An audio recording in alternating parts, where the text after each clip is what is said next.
అందరికీ నమస్కారం.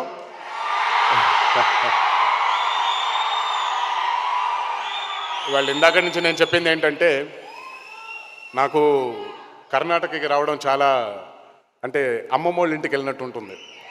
మామూలుగా మన చిన్న ఉన్నప్పుడు అమ్మమ్మ వాళ్ళ ఇంటికి వెళ్ళినప్పుడు చాలా గారం చేస్తారు కదా. సో మాకు మా తాతగారింట్లో నుంచి ఇప్పుడు మా అమ్మమ్మ గారి ఇంటికి వచ్చినట్టు ఉంటుంది ఎప్పుడు వచ్చినప్పుడు కూడా. ఈరోజు చాలా ఆనందంగా ఉంది. కిమ్స్ హాస్పిటల్స్ని ఇక్కడ నా చేతుల మీదుగా లాంచ్ చేయడం, ఓపెన్ చేయడం. తాతగారు ఇక్కడికి వచ్చారు 1983 మే 20న ఆయన ఇక్కడ శంకుస్థాపన చేయడం జరిగింది. మళ్ళీ ఇన్ని సంవత్సరాల తర్వాత మళ్ళీ అదే మార్చ్లో జరగడం నిజంగా ఇది నా పూర్వజన్మ సుకృతం.